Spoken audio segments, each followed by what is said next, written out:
ಎಲ್ಲರಿಗೂ ಶ್ರೀ ಸತ್ಯದರ್ಶನ ವಾಹಿನಿಗೆ ಸ್ವಾಗತ.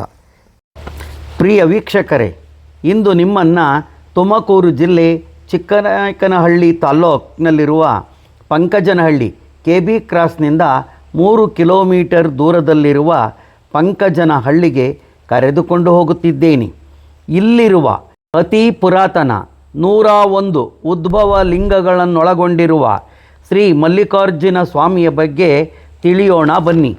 ಈ ಮಲ್ಲಿಕಾರ್ಜುನ ಸ್ವಾಮಿಯ ದೇವಾಲಯವು ಪುರಾತನವಾದ ಹಾಗೂ ಪ್ರಖ್ಯಾತವಾದ ಬಹು ದೇವಾಲಯಗಳನ್ನೊಳಗೊಂಡಿರುವ ಪುಣ್ಯಕ್ಷೇತ್ರ.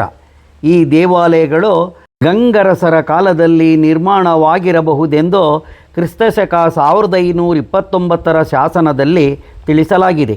ಈ ದೇವಾಲಯವು ವಿಜಯನಗರ ಅರಸರ ಕಾಲದ ವಾಸ್ತುಶಿಲ್ಪ ಶೈಲಿಯನ್ನು ಹೊಂದಿದ್ದು ಕ್ರಿಸ್ತಶಕ 1435ರಿಂದ 1465ರೊಳಗೆ ನಿರ್ಮಾಣವಾಗಿದೆ ಎಂದು ತಿಳಿದುಬರುತ್ತದೆ.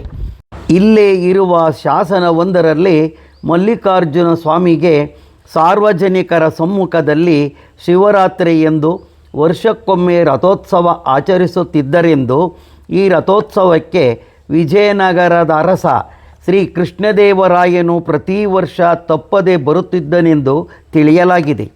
ಶ್ರೀ ಮಲ್ಲಿಕಾರ್ಜುನ ಸ್ವಾಮಿಯ ದೇವಾಲಯವು ಬೃಹತ್ತಾದ ಗರ್ಭಗೃಹ, ಸುಖನಾಸಿ, ಪ್ರದಕ್ಷಿಣಾಪಥ, ನವರಂಗ, ಮುಖಮಂಟಪ, ಪಥಚಲನಾಂಕಣ, ನಂದಿ ಮಂಟಪ, ಮಹಾದ್ವಾರ ಹಾಗೂ ಪ್ರಾಕಾರವನ್ನು ಉತ್ತಮ ದ್ರಾವಿಡ ರಚನೆಯಿಂದ ಕೂಡಿದ್ದು ಪೂರ್ವ ಮತ್ತು ಪಶ್ಚಿಮಕ್ಕೆ ತೆರೆದಿರುವ ಜಗಲಿ ಇದೆ. ಗರ್ಭಗುಡಿಯಲ್ಲಿ 101 ಲಿಂಗವಿದ್ದು ಸಣ್ಣ ನುಣುಪು ಕಲ್ಲುಗಳ ಗುಡ್ಡೆಯಂತೆ ಕಾಣುವ ಈ ಲಿಂಗವು ಭೂಮಿಯಿಂದ ಉದ್ಭವವಾದ ಮಲ್ಲಿಕಾರ್ಜುನ ಸ್ವಾಮಿಯ ಅದ್ಭುತ ಲಿಂಗವು ಇದಾಗಿದೆ. ಈ ಲಿಂಗವು ಮಾನವ ನಿರ್ಮಿತವಲ್ಲವೆಂದು ಯುಗಗಳ ಪ್ರಾರಂಭದಲ್ಲೇ ಇದು ಉದ್ಭವವಾಗಿರಬಹುದೆಂದು ತಿಳಿಯಲಾಗಿದೆ. ಗಂಗರಸರ ಕಾಲದಲ್ಲಿ ಬೆಳಕಿಗೆ ಬಂದಿರಬಹುದೆಂದು, ಆಗ ಅವರು ದೇವಾಲಯ ಮತ್ತು ಉಳಿದ ವಿಗ್ರಹಗಳನ್ನು ನಿರ್ಮಿಸಿದರೆಂದು ತಿಳಿದುಬರುತ್ತದೆ.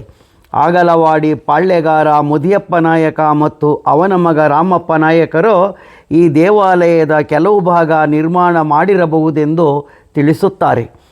ದಕ್ಷಿಣ ಪಥದಲ್ಲಿ ವಿಷ್ಣು, ಭೈರವ, ಗಣಪತಿಯ ಶಿಲ್ಪಗಳು ಇರುತ್ತವೆ. ಮಹಾದ್ವಾರವು 12 ಅಡಿ ಎತ್ತರವಿದ್ದು ಅತ್ಯುತ್ತಮ ಕೆತ್ತನೆ ಹೊಂದಿದ್ದು ಉತ್ತಮ ಆಕರ್ಷಣೀಯವಾಗಿದೆ. ಮುಂಭಾಗದಲ್ಲಿ 3.5 ಅಡಿ ಎತ್ತರದ ಜಗಲಿ ಇದ್ದು ಜಗಲಿಯ ಮೇಲೆ 40 ಅಡಿ ಎತ್ತರದ ಬೃಹತ್ ಗರುಡುಗಂಬವು ಕಂಡುಬರುತ್ತದೆ. ಮಲ್ಲಿಕಾರ್ಜುನನ ದಕ್ಷಿಣಕ್ಕೆ 5 ಅಡಿ ಎತ್ತರದ 6 ಕೈಗಳುಳ್ಳ ವೀರಭದ್ರನ ಮೂರ್ತಿಯು ಅತ್ಯಂತ ಆಕರ್ಷಣೀಯವಾಗಿದೆ. ಮಲ್ಲಿಕಾರ್ಜುನ ಸ್ವಾಮಿಯ ಪೂರ್ವಕ್ಕೆ ಅತ್ಯಂತ ಸುಂದರವಾದ ಬಹು ಆಕರ್ಷಣೀಯವೂ ಆದ ಬೃಹತ್ತಾದ ನಂದಿ ವಿಗ್ರಹವು ಕಂಡುಬರುತ್ತದೆ. ಶ್ರೀ ಮಲ್ಲಿಕಾರ್ಜುನನ ಆಲಯದ ಆವರಣದ ಉತ್ತರದಲ್ಲಿ ಶ್ರೀ ಪಾರ್ವತೀ ದೇವಿಯ ದೇವಾಲಯವು ಇರುತ್ತದೆ. ದೇವಾಲಯದ ಈಶಾನ್ಯಕ್ಕೆ ಸುಂದರವಾದ ಕಲ್ಯಾಣಿ ಇದ್ದು ಸಮೀಪದಲ್ಲೇ ಸುಂದರ ಗಣಪತಿಯ ಚಿಕ್ಕ ದೇವಾಲಯವೂ ಇದೆ. ಶ್ರೀ ಮಲ್ಲಿಕಾರ್ಜುನ ಸ್ವಾಮಿಯ ಆಲಯದ ಎಡಭಾಗದಲ್ಲಿ ಪಾರ್ವತೀ ದೇವಿಯ ದೇವಾಲಯವೂ ಇದೆ. ಸರಳ ದೇವಾಲಯದಲ್ಲಿ ಅತ್ಯಂತ ಸುಂದರ, ಅತ್ಯಂತ ಮನೋಹರವೂ ಆದ 5 ಅಡಿ ಎತ್ತರದ ಪದ್ಮಪೀಠದಲ್ಲಿ ಅಮ್ಮನವರ ಮೂರ್ತಿ ಇದೆ. ಆವರಣದಲ್ಲಿ 1529 ಕಾಲದ ಶಾಸನವಿದೆ.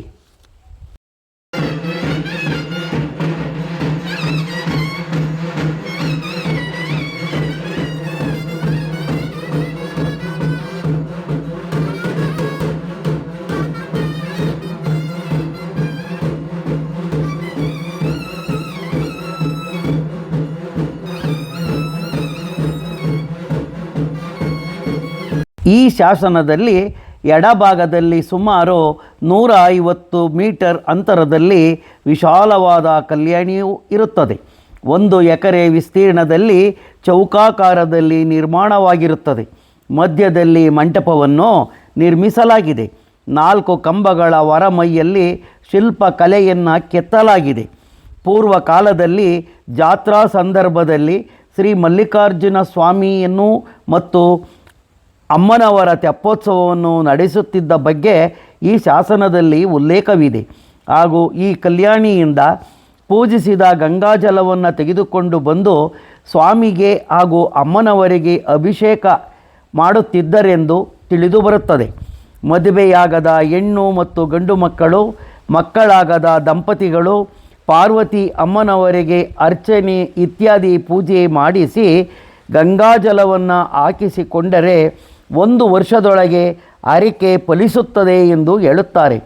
ಅನೇಕ ಕಷ್ಟ ನಷ್ಟಗಳನ್ನು ಶ್ರೀ ಮಲ್ಲಿಕಾರ್ಜುನ ಸ್ವಾಮಿಯು ಪರಿಹರಿಸುತ್ತಾನೆ ಎಂದು ಹೇಳುತ್ತಾರೆ. ಭಯಭಕ್ತಿಯಿಂದ ಬೇಡಿದ್ದೆಯಾದರೆ ಎಲ್ಲವನ್ನು ನೆರವೇರಿಸುತ್ತಾರೆ ಎಂದು ತಿಳಿಸುತ್ತಾರೆ. ಈ ದೇವಾಲಯವು ಊರಿನಿಂದ ದೂರವಿದ್ದು ನೀವು ಭೇಟಿ ನೀಡಿದ್ದೇ ಆದಲ್ಲಿ ಮನಸ್ಸಿಗೆ ನೆಮ್ಮದಿ ಹಾಗೂ ಹೊಸ ಚೈತನ್ಯವನ್ನು ನೀಡುವುದರಲ್ಲಿ ಯಾವುದೇ ಸಂಶಯವಿಲ್ಲ. ಎಲ್ಲರಿಗೂ ಧನ್ಯವಾದಗಳು. ನೀವಿನ್ನು ನಮ್ಮ ವಾಹಿನಿಗೆ ಚಂದಾದಾರರಾಗಿಲ್ಲದಿದ್ದರೆ ಚಂದಾದಾರರಾಗಿ. ಧನ್ಯವಾದಗಳು.